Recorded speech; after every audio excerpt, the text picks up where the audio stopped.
Today, we're flying on one of the most long-awaited, yet somewhat controversial business class cabins, Lufthansa Allegris, from Munich to San Diego. We'll not only take a look at their unique seating layout, the food, and the service, but we'll also see if it was worth the very long wait and the extra costs that come along with it. I'll also share a tip on how you can potentially get free seat selection. And yes, Lufthansa is charging for pre-selecting your seats, even in business class. So let's find out together if Allegris marks the start of Lufthansa as Europe's best, or if it's just a huge disappointment. But first, our trip starts off here at the Lufthansa Lounge by Gate L11 in Munich Airport. As a business class passenger, you'll have access to the business lounge, but since I have Star Alliance Gold status, I'll also give you a peek of the Senator Lounge. Both lounges have the same entrance, but you'll turn left for the business lounge and right for the Senator Lounge.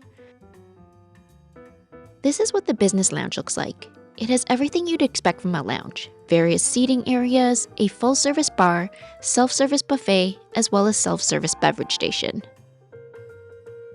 And on the right side of the entrance, this is what the Senator Lounge looks like.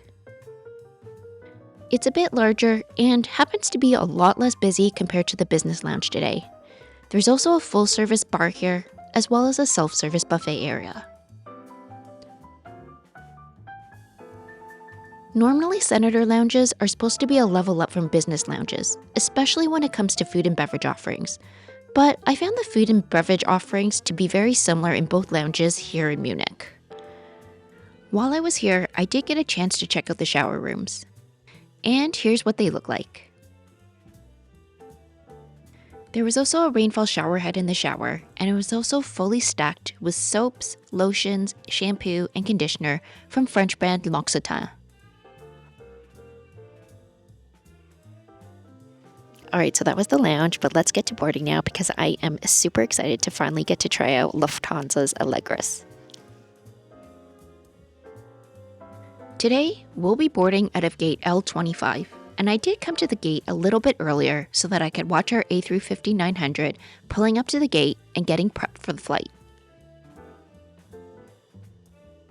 As a business class passenger, we'll be boarding in Group 2, after passengers that need extra assistance and first class passengers. And as we start to board, let's talk about Lufthansa's unique, yet slightly controversial Allegris Business Class layout. There are 38 business class seats with a configuration that varies between 111 and 121 because of the 5 different seat types that are available. Hi, welcome aboard. 5K. Gate.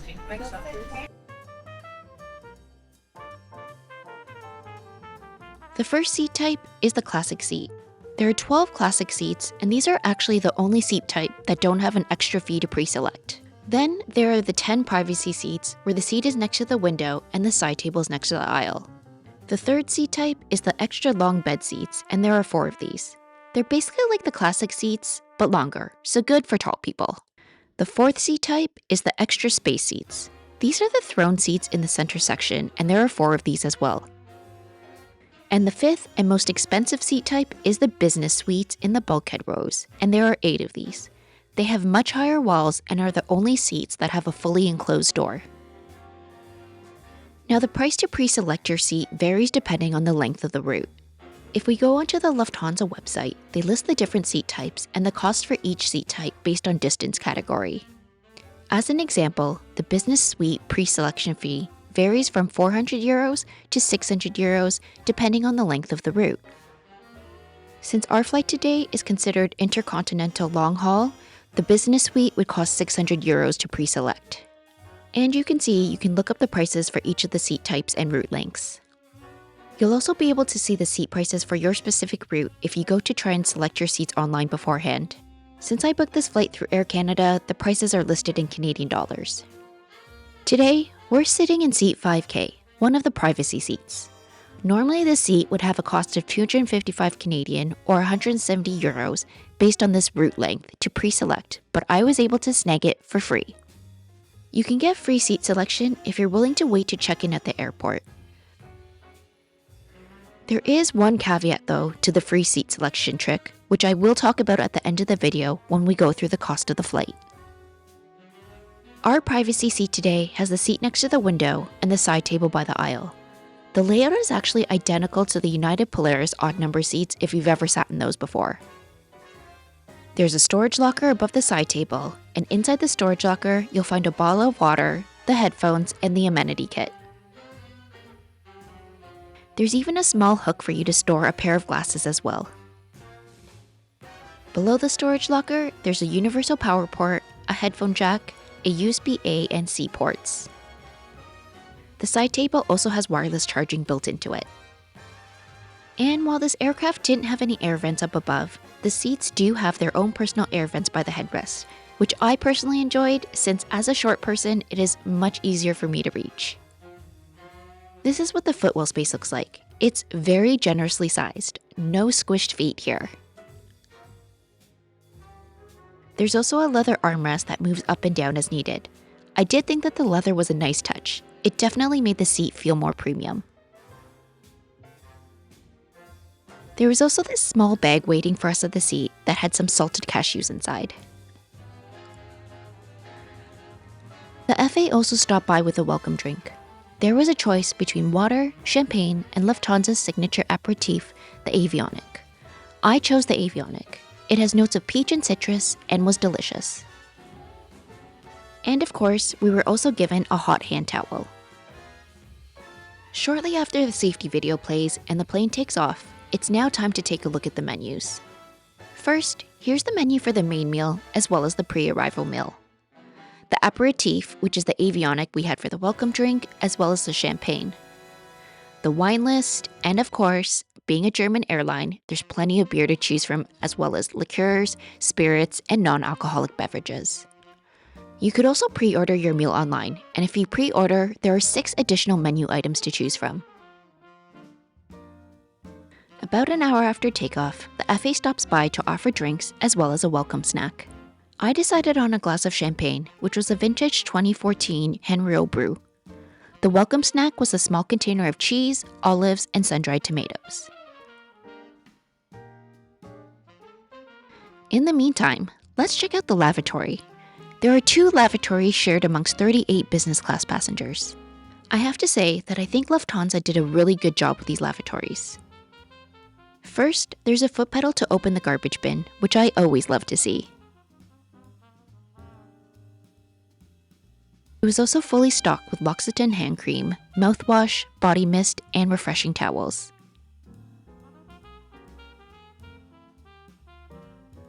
I also thought that the full wood paneling on the walls and the leather seat cover for the toilet were a nice touch as well. And last but not least, there was this flower, which I was certain was going to be fake. But it turns out that this was a real flower, which was a nice surprise. And yes, I am very easily impressed by this. Back at our seats now, it's now time for lunch. I pop out the tray table and it gets dressed with a white tablecloth. I got the tuna tataki with curry, pineapple jelly, olive oil caviar, and saffron mayonnaise. There was also a side salad and we were offered a selection of bread from the bread basket. I chose the potato bread. It was amazing. Definitely get the potato bread if it's available. As for the tuna tataki, it was actually really light, refreshing, and really tasty as well. Next, the main arrives. I did pre-order online, and I chose one of the pre-order exclusives, the pork shoulder. It was served with horseradish mashed potatoes, gravy, carrots, kale, and pork bacon. The pork was pretty dry, unfortunately, but the horseradish mashed potatoes, as well as the carrots and kale, were pretty good. And to end the meal, we have dessert. I went with the golden milk citrus honey cake. This had a really subtle citrus and honey flavor, and I found that it wasn't too sweet. And if dessert wasn't enough for you, they also handed out these really pretty chocolates out after as well.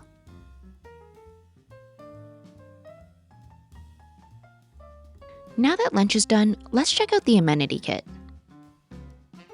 Inside the amenity kit, there was lotions and lip balms from L'Occitane, a dental kit, a pair of earplugs, a pair of socks, some earphone covers for the headphones, a refreshing wipe, and a peppermint. As for the headphones, here's what they look like. They're by AKG, and while the sound quality was pretty good, the noise cancellation really wasn't the greatest. Now let's talk about the IFE, which is an 18-inch 4K touchscreen display in all seat types with the exception of the Business Suite, which has a 24-inch screen. These new IFEs here on Allegris are a much-needed modern upgrade compared to the antiquated system they had on their older cabins. They had a good selection of movies in multiple languages, and as for TV shows, they did have full seasons available, which is always nice to see. They also have Bluetooth capability, so you can connect your own headphones as well. The other thing that I thought was really impressive was the remote, which was this slick-looking 10-inch tablet. Okay, now let's put the seat into lie flat mode, even though this is a daytime flight. And this is what the seat looks like when it's in fully lie flat mode. In lie flat mode, the privacy seats are 78.7 inches.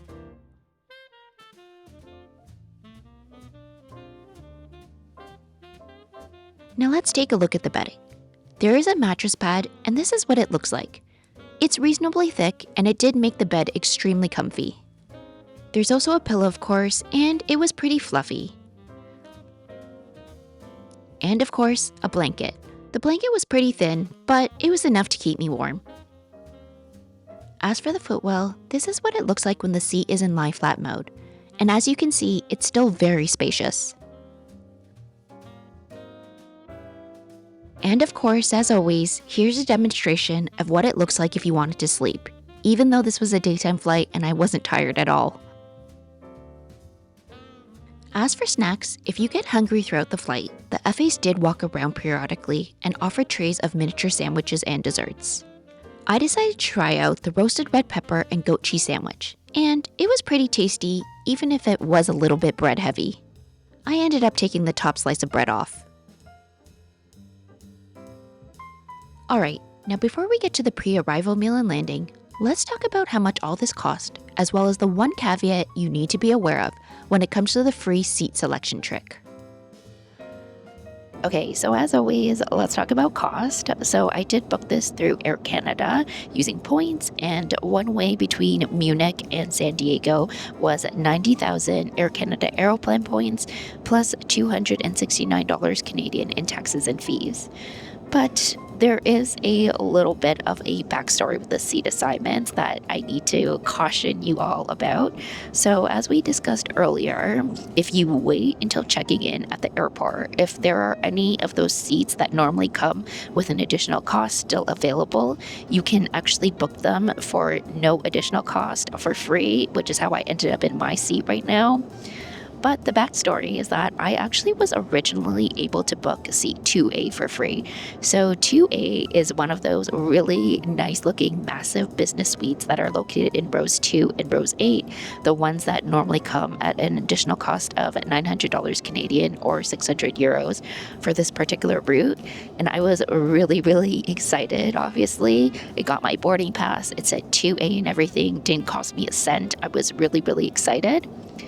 But when I went to go actually board, I scanned my boarding pass at the gate and I heard a little beep, and this receipt came out saying that I had a new seat assignment and that I had been reassigned to the seat I'm in now, which is 5K, the privacy seat. No complaints. It is a great seat, very comfortable, and it normally has an additional cost, which I didn't have to pay, so that was great as well. But it obviously wasn't the business suite that I originally thought that I had gotten. So just keep that in mind, that it is not for sure until you actually scan your boarding pass to board. Now, I have no idea why I got reassigned. It's possible that someone came in after the fact and decided to purchase the seat, in which case, obviously, Lufthansa is going to want to make that revenue over giving the seat to someone who had just selected it for free at the airport. But like I said, it's just something that you need to keep in mind, that unless you pre-purchase your seat in advance, and if you're trying out, your luck like I did with the free seat assignment at the airport, that you still could get bumped at the last second. It's now time for the pre-arrival meal, and we get another hot towel as well. For the pre-arrival meal, I chose the smoked salmon fillet. It was served with a balsamic glaze, lentils, and basil, and this was absolutely delicious. There was also a side of yogurt with berries and granola, and of course, did you even fly on a German airline if you didn't get yourself a pretzel?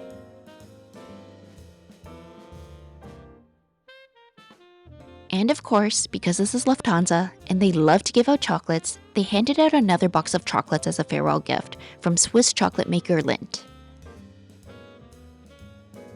And as we start to make our descent into San Diego, let's talk about Lufthansa Allegris a little bit.